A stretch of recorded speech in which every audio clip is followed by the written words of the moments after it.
আসসালামু আলাইকুম প্রিয় ভিউয়ার্স।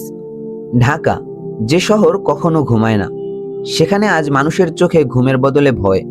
প্রকাশ্যে রাস্তার উপরে ব্যস্ত মোড়ে হালকা অন্ধকারে ছিনতাই যেন দৈনন্দিনের এক আতঙ্ক। রাজধানীর বিভিন্ন এলাকায় ছিনতাইয়ের ঘটনা এমন পর্যায়ে পৌঁছেছে যে মানুষ আর রাস্তায় হাঁটতেও নিরাপদ বোধ করছে না। বিশেষ করে মোহাম্মদপুর, ধানমন্ডি, কলাবাগান থেকে শুরু করে বনানী, সব জায়গায় এই একই ছবি।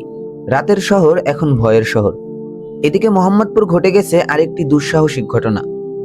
একজন যুবককে ঘিরে ধরে কয়েকজন ছিনতাইকারী সংঘবদ্ধভাবে।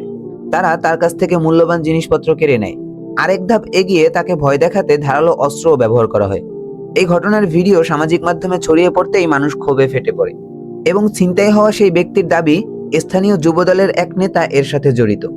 এখন মানুষের প্রশ্ন একটাই, রাজধানীর মাঝখানে মানুষের ভিড়ের শহরে এমন প্রকাশ্যে ছিনতাই কারা করছে এবং কেন থামানো যাচ্ছে না? বিশেষজ্ঞরা মনে করছে ছিনতাইকারী চক্রগুলো এখন সংগঠিত। তারা এলাকা ভেদে গ্রুপ ভাগ করে কাজ করে। অনেক ক্ষেত্রে মোটরসাইকেল ব্যবহার করে। শুধু রাত নয়, দিনের বেলাতেও এখন ঘটনা বাড়ছে। এমনকি বনানীর মতো হাই সিকিউরিটি জোনেও সম্প্রতি সময়ে ছিনতাই বৃদ্ধি নিয়ে সাধারণ মানুষ উদ্বিগ্ন। আইন শৃঙ্খলা বাহিনীর কাছে এই মুহূর্তে শহরবাসীর একটাই দাবি, নিরাপত্তা নিশ্চিত করুন। প্রকাশ্যে যে সাহস দেখিয়ে সব অপরাধ করছে, তার বিরুদ্ধে আরো কঠোর ও দৃশ্যমান ব্যবস্থা প্রয়োজন।